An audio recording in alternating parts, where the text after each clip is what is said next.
Quedó la barra.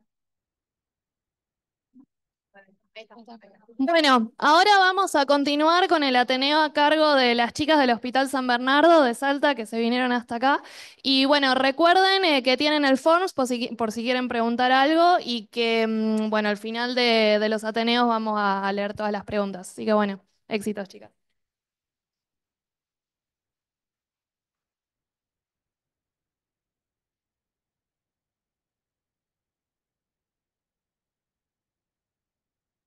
Uh, ¿Qué hago con esto? ¿Lo oculto? Sí, está bien. No.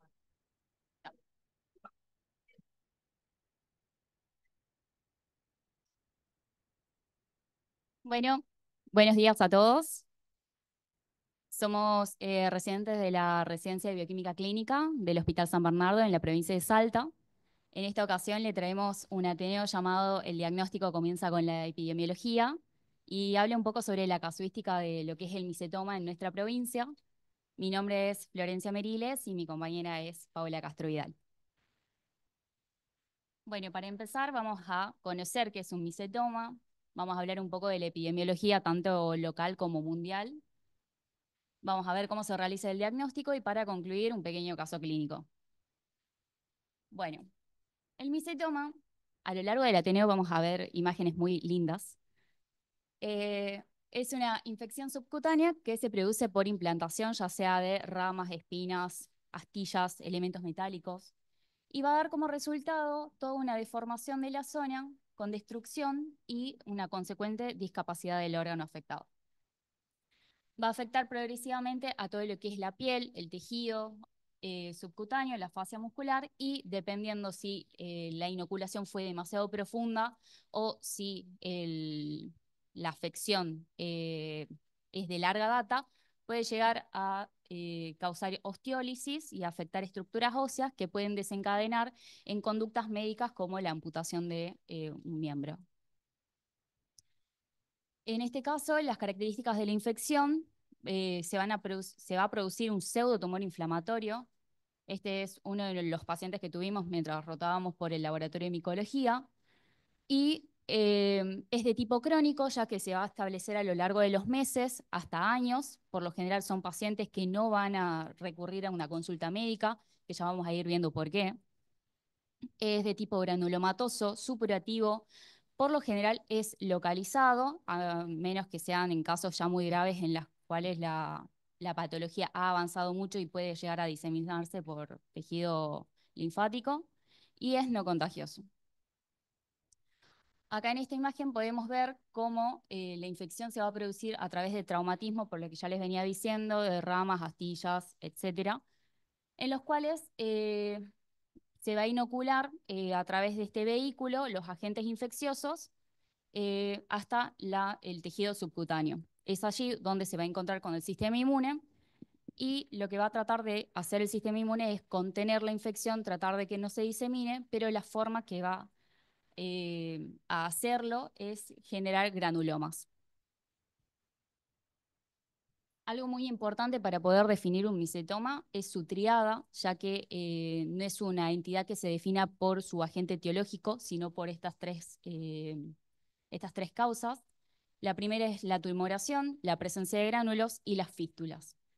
En cuanto a la tumoración, es simplemente una masa de tejido que ha proliferado descontroladamente y que esas células no van a presentar una función conocida. También la presencia de granos o también llamados microcolonias, que el agente causal en el tejido subcutáneo lo que va a tender a hacer es agruparse y además secretar sustancias para obviamente formar estas microcolonias o unirse a sustancias que están presentes en el tejido subcutáneo y además pueden llegar a unirse a células inmunes que ya están senescentes. Y así se forman estos llamados granos. Y por último, la presencia de las fístulas, que es la forma que va a tratar el sistema inmune de poder evacuar estos granos a través de la piel, eh, que ya vamos a ir viendo cómo se observan, porque por afuera es como que se ven las llamadas bocas. En cuanto a la evolución del cuadro, vamos a tener primero una lesión primaria y después el establecimiento de la patología. En cuanto a la lesión primaria, se va a manifestar como una inflamación local que es poco dolorosa. Al paciente por lo general no le va a llamar la atención, no le va a impedir realizar movimientos o sus tareas diarias. En este caso, esta lesión es muy importante porque a partir de esta es la que hay que hacer el diagnóstico diferencial y es importante que el paciente recurra a consulta.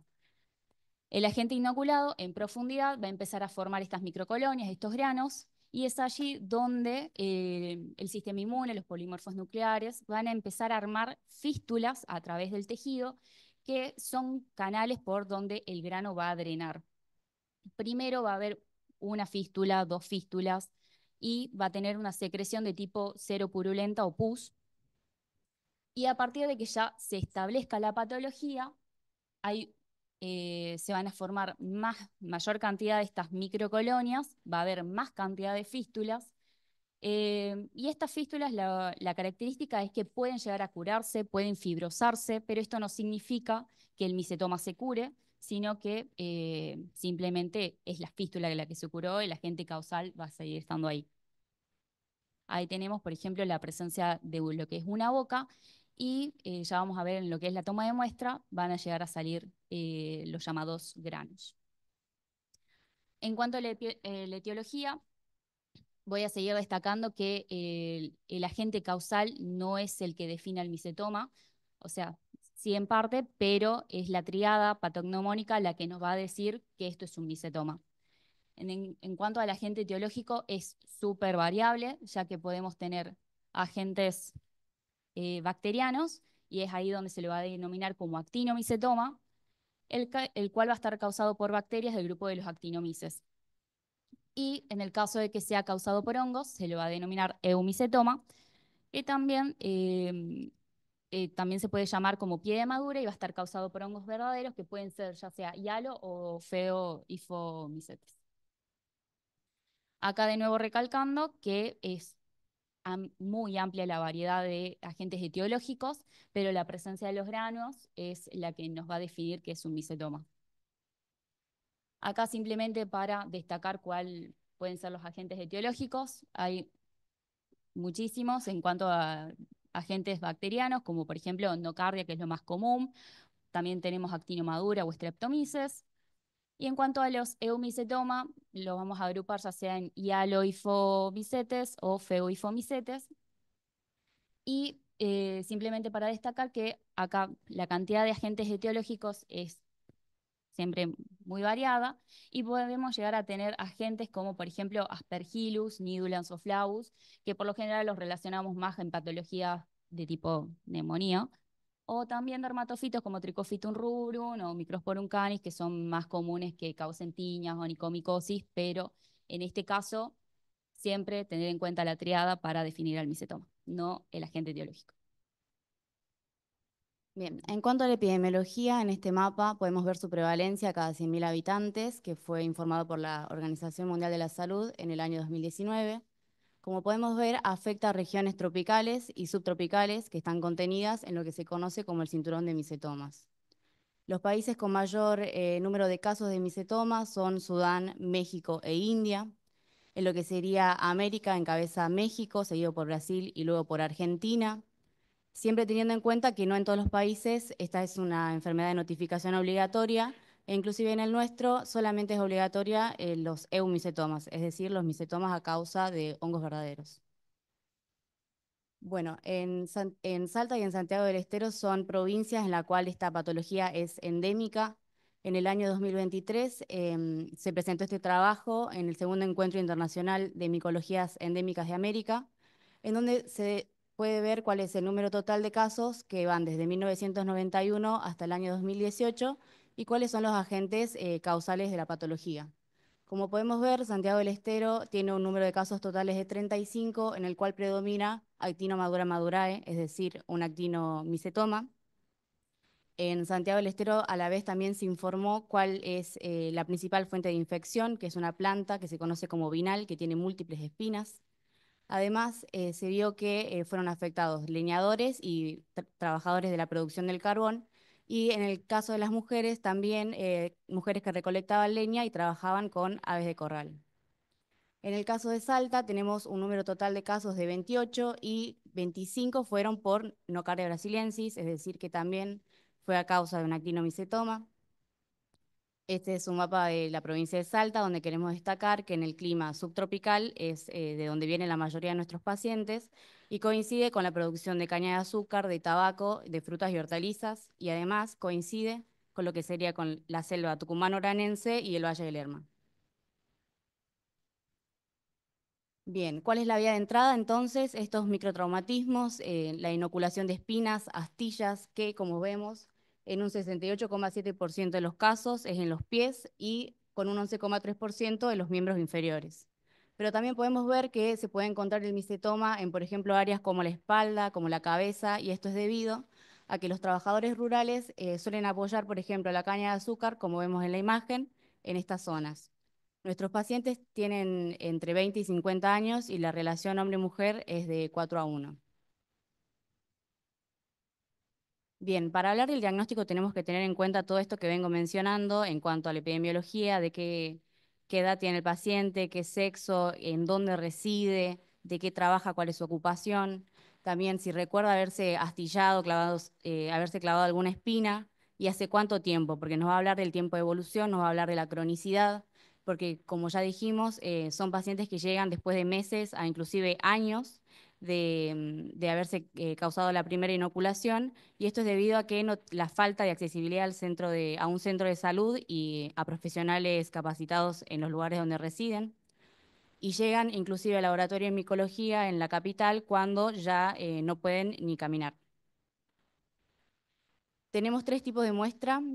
Primero puede ser los granos obtenidos por presión de las fístulas, como podemos ver en la imagen. También en este caso es importante preguntar al paciente si de esas fístulas o bocas vio que haya salido algún tipo de secreción serosa, pus, y si vio la presencia de puntitos blancos o negros, que serían estos famosos granos. Después granos obtenidos por aspiración, que son localizados por ecografía. Y por último, muestras obtenidas por biopsia, en donde el material de la biopsia generalmente se divide en dos. Uno se va a colocar en fórmula al 10%, que va a ir para anatomía histopatológica, y la otra va a ir en una solución salina isotónica estéril, que es para el laboratorio de micología. También es importante que sea una buena muestra de biopsia, porque justamente debe llegar a los planos óseos para captar estos granos. Empezamos con el examen macroscópico de los granos, en donde se colocan en un porta con solución salina, se informa cuál es la forma, el tamaño, la consistencia, en donde se coloca el grano entre porta y cubre, y se hace presión y se ve la facilidad en la cual se disuelven esos granos. Y el color también es muy importante porque lo podemos relacionar con el agente etiológico. En el caso de Salta, donde Nocardia brasiliensis es el principal agente etiológico, son granos blancos, Actinomyxura madurae son de blancos a amarillos, y en el caso de los mesetomas eumicóticos podemos tener granos negros, como por ejemplo los de Madurella mycetomatis. Sí. En la primera imagen vemos los granos negros que le venía comentando, y en la última podemos ver las hifas de este micetoma a hongos verdaderos. También nos puede ayudar una tinción de Gram y una tinción de Kinjun, sobre todo para distinguir entre los actinomicetomas, ya que nocardia es Kinjun positivo por sus propiedades de ácido alcohol resistente. Esta es la imagen de un grano de nocardia, en donde en la segunda está señalado con flechas lo que serían las famosas clavas, que son características de los actinomicetomas. ¿En dónde vamos a ir a sembrar nuestras muestras? Bueno, eso va a depender de lo que vemos en el examen directo y de lo que vemos en las coloraciones. Si nosotros vimos hifas, vamos a ir a sembrar en un saburo de agar más cloranfiricol, que va a permitir eliminar la flora bacteriana contaminante. Se va a incubar a 28 grados durante 20 a 30 días. Y en el caso de que nosotros sospechemos de un actinomicetoma, lo vamos a sembrar en Lowestin Jensen, por ejemplo, en el caso de Actinomadura madurae, y en el caso de sospecha de nocardia, también podemos sumar agar sangre, agar BHI, incubarlo a 37 grados durante 48 a 72 horas. En estas imágenes podemos ver las colonias de nocardia, que son de tamaño limitado, secos, de consistencia dura, color blanco o blanco amarillento, de aspecto de palomita de maíz, y su olor característico es el olor a tierra mojada. Y en esta otra imagen podemos ver microorganismos gram positivos y parcialmente ácido alcohol resistentes, numerosos filamentos microsifonados, tabicados, que se fragmentan en formas cocoides y bacilares. El estudio por imágenes también es muy útil. La radiografía y la tomografía nos van a hablar del grado de afección ósea de los pacientes. Por ejemplo, acá podemos ver la radiografía de un pie izquierdo que mostró osteólisis de tarso y metatarso.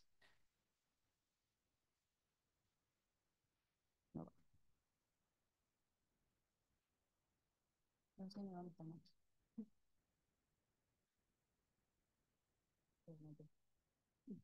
Quito quedarse en esa foto, chicos.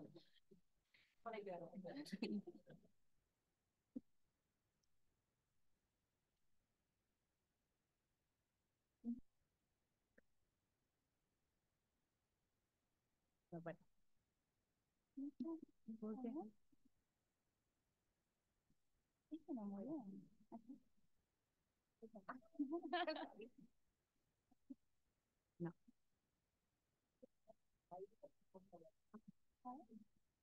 Ay, capaz no pueden volver, claro. No. No, no se va. Murió la computadora. O sea, no funciona nada. No, no. Ni siquiera veo ni siquiera funciona la celular. Ah, no. No funciona la celular. Bueno. Quieren que recuerden el micetoma para toda la vida. Hola. Ahí está. Ah, perfecto. Bueno, problemas técnicos. Volviendo, siempre es importante hacer diagnóstico diferencial con diferentes patologías que van a ser crónicas, que van a ser granulomatosas, que van a afectar al tejido cutáneo y al tejido subcutáneo, acá por nombrar algunas.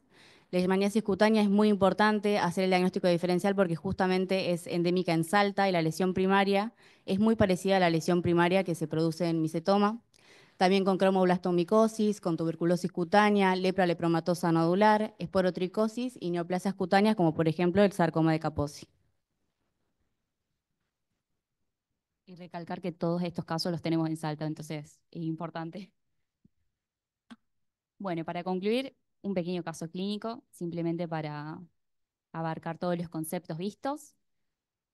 Nuestro paciente es un masculino de 50 años, es oriundo de La Candelaria, un departamento en la provincia de Salta, que como vemos en el mapa corresponde con la zona de la selva tucumano-oranense, clima subtropical que describía mi compañera.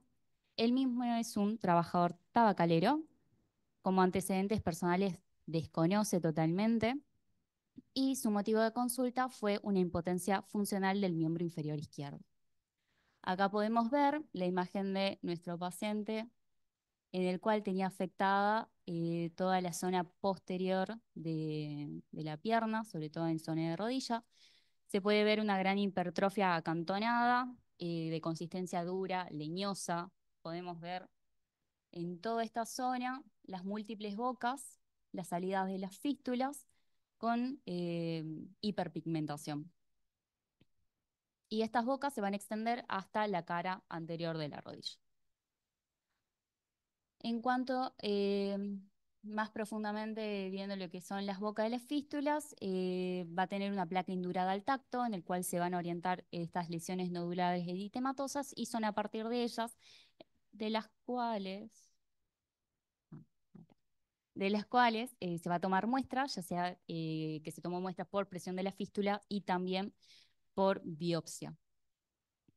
La conducta médica fue solicitar estudios para histopatología,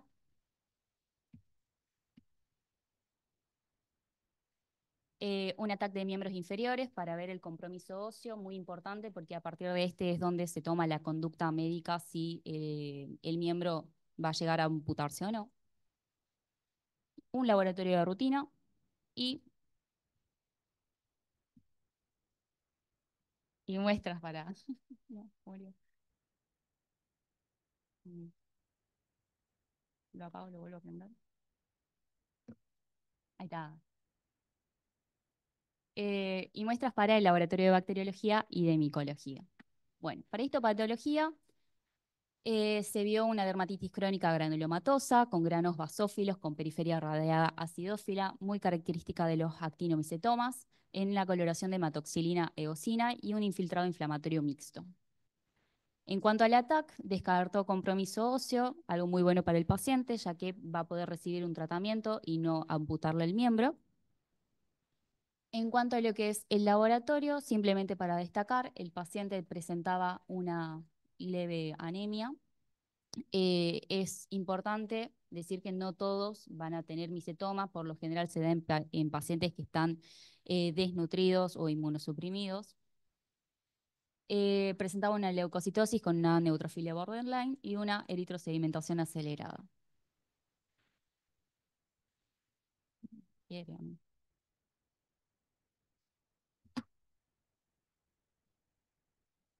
Acá.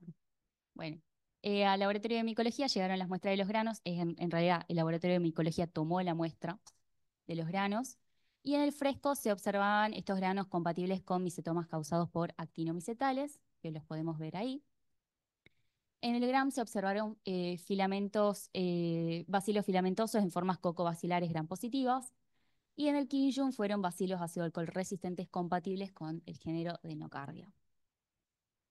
En cuanto al cultivo, viendo que se venía a venir un actinomicetoma, se lo sembró, se priorizó, mejor dicho, el agar sangre, en el cual se aislaron las colonias de nocardia, y con la ayuda de Malditov llegamos a especie y era una nocardia brasiliensis.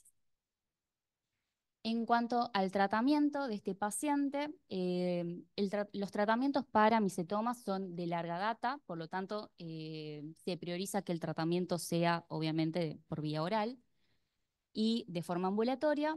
Y en este caso, el paciente recibió Dapsona y trimetoprim sulfamethoxazol, que son dos antibióticos del grupo de sulfonamidas. Y se lo recitó para un control clínico y laboratorio en 45 días. Esto es porque el tratamiento de estos dos combinaciones de antibióticos funciona muy bien, pero a los 45 días lo que se quiere ver es que si hay remisión de las fístulas y que no haya más crecimiento de más granos, que no haya presencia de más granos, con la ayuda de una ecografía. Y dependiendo de la severidad de la lesión, el tratamiento va a variar de 9 a 12 meses o puede prolongarse mucho más. En cuanto a si, por ejemplo, el paciente concurría al laboratorio y no había remisión de lo que era su lesión, lo podríamos considerar como cepas resistentes y ahí el tratamiento rota y se usa amicacina, que puede estar sola o combinada, ya sea con amoxiclavulánico o con cefota.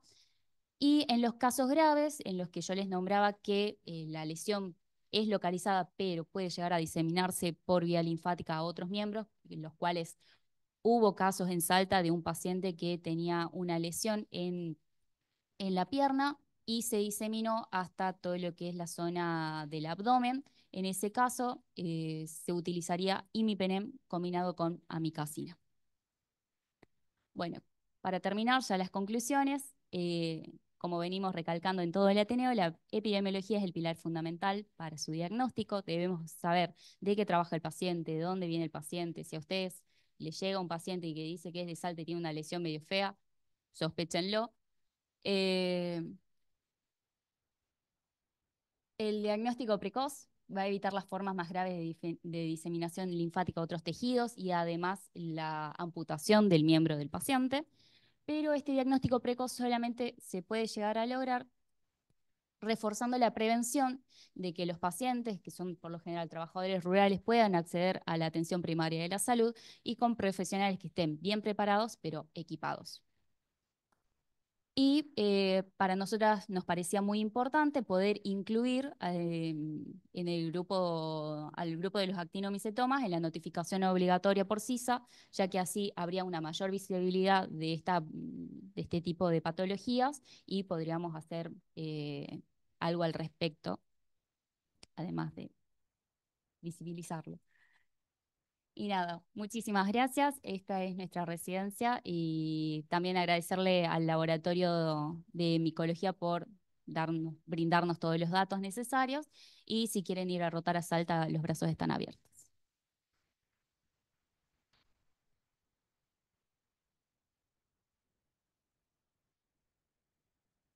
No puedo salir. No puedo salir. Ah, está. Ahora cerrame todo.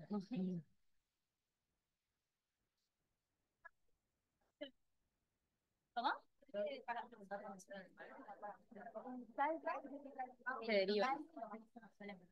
Así de mal. Pero no lo hagas. No, para no preguntarte adelante de todo.